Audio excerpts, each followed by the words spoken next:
मैं अपने डायरेक्टर श्री शंभू शरण यादव जी का, सभी शिक्षकगणों का और सभी प्यारे बच्चों का हार्दिक स्वागत और अभिनंदन करते हैं। हम सभी लोग जानते हैं कि आज 5 सितंबर को हम लोग शिक्षक दिवस मना रहे हैं, तो एक महान विभूति की याद आती है इस दिन पर, जिन्होंने अपने जन्मदिन को सभी शिक्षकों के लिए समर्पित कर दिया। वो महान व्यक्तित्व का नाम है डॉक्टर सर्वपल्ली राधाकृष्णन। एक गुरु के लिए सभी शिष्यों के मन में एक अपार आदर होता है जीवन पर्यंत। ऐसा नहीं है कि गुरु के लिए वह सम्मान केवल स्कूल तक सीमित रहता है या जब तक पढ़ते रहते हैं, ऐसा नहीं है, बल्कि यह सम्मान जीवन पर्यंत रहता है। जब भी मिलेंगे, जहां भी मिलेंगे, जिस चौराहे पर मिलेंगे, गुरु का सम्मान करते हैं। आज के दिन हम उन सभी गुरुओं को याद करते हैं जिन्होंने हमको पढ़ाया है। तो अभी इसके पहले वक्ताओं ने बताया कि सबसे पहली गुरु हमारी माँ होती है। माँ हमको सिखाती है बोलना, चलना, शुरुआत कराती है। उसके बाद हम अपने परिवेश में जाते हैं, अपना जो वातावरण चारों तरफ का होता है उससे हम सीखते हैं। दो चीजें होती हैं, दो तरह से सीखते हैं। स्कूल में भी आप दो तरह से सीखते हैं, एक थियरी के रूप में और एक प्रैक्टिकल के रूप में।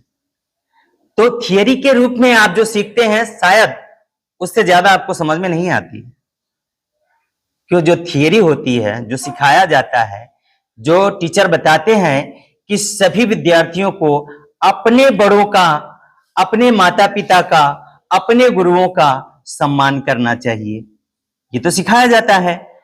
लेकिन ये थियरी के रूप में सिखाया जाता है। ये प्रैक्टिकल आप कहां करते हैं? इसका प्रैक्टिकल आप अपने घर से करते हैं।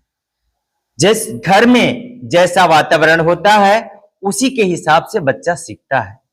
अगर माँ बाप या परिवेश में कोई भी हरकतें हो रही है, झगड़ा हो रहा है या जो है वातावरण अच्छा नहीं है, तो उसका सारा प्रभाव बच्चे पर पड़ता है। तो सबसे पहले हम कहां से सीखते हैं? माता पिता से सीखते हैं, अपने घर से सीखते हैं, उसके बाद अपने परिवेश से सीखते हैं, उसके बाद अपने दोस्तों से सीखते हैं, और उसके बाद जो है अपने स्कूल में अपने अध्यापक से सीखते हैं। अध्यापक जो कुछ भी आचरण करते हैं, ऐसा आचरण जो है शिष्य भी ग्रहण करते हैं। अगर ये गुरु में ही आचरण अच्छा ना हो तो क्या शिष्य में अच्छा आचरण आ सकता है? शायद नहीं आ पाएगा। इसीलिए कहा गया है कि जो राष्ट्र निर्माण के बारे में, जैसा सर ने बताया कि राष्ट्र निर्माण की जिम्मेदारी गुरुओं को दी गई है, तो इस भारत के निर्माण में गुरु का बहुत योगदान है। और योगदान है ये कैसे है? जो अपने शिष्यों को सिखाएंगे। क्या सिखाएंगे? यहां से जो ज्ञान दे करके भेजेंगे वही ज्ञान वो पूरे विश्व में, पूरे भारत में फैलाएंगे, तब जाकर के ये भारत के चारों तरफ यानी कि कोने कोने में रोशनी फैलेगी, ज्ञान की रोशनी।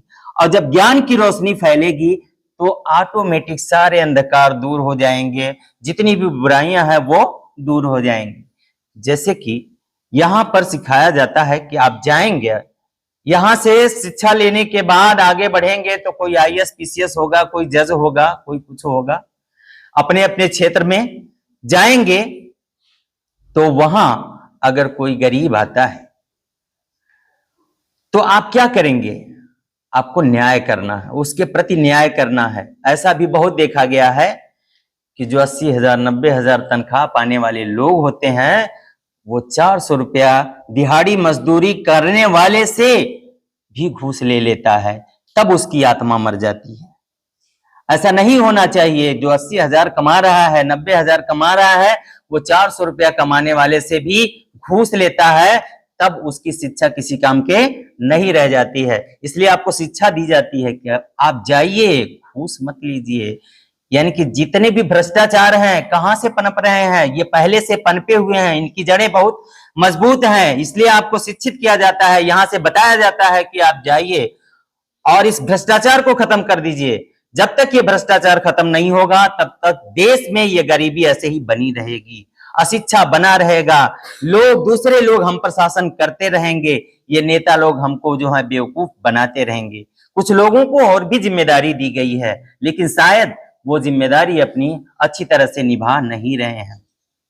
जैसे मीडिया को ये जिम्मेदारी दी गई है कि आप समाज को अच्छे रास्ते पर ले जाइए, लेकिन आज का मीडिया टीआरपी के पीछे पड़ा हुआ है, व्यूज के पीछे पड़ा हुआ है। ये नहीं देखता है कि हमारे इस डिबेट से लोगों के मन में कैसी भावना उत्पन्न हो रही है, समाज किधर जा रहा है, और टीवी पर बैठा के दो लोगों को लड़ाते हैं इस तरह से जैसे कि वो दुश्मन हो।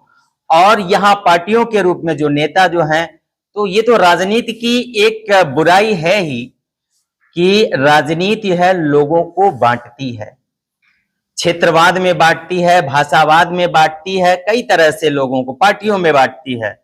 लेकिन इन सबसे ऊपर उठिए, यानी कि ये जो है पार्टियां ठीक है, आप रहिए, कोई बात नहीं है, लेकिन ये सभी भारतवासी हैं। जब भारत की बात आती है तो पार्टी की बात नहीं रह जाती है, जब समाज की बात आती है तो किसी पार्टी की बात नहीं रह जाती है। यह देश हमारा है, सबको मिल करके रहना है, किसी पार्टियों में नहीं बंटना है। इसलिए यहां से मंच से शिक्षा यही दी जाती है कि आप भारतवासी हैं, मिलजुल कर रहिए, और ऐसा ना हो कि कोई एक मूर्ख व्यक्ति हमको मूर्ख बना करके एक दूसरे को आपस में लड़ा दे। इसलिए आप जब शिक्षित हो रहे हैं तो इस शिक्षा का प्रकाश लेकर के कोने कोने तक जाइए और इसको फैलाइए, ताकि हमारा देश भी विश्व में एक कीर्तिमान स्थापित कर सके।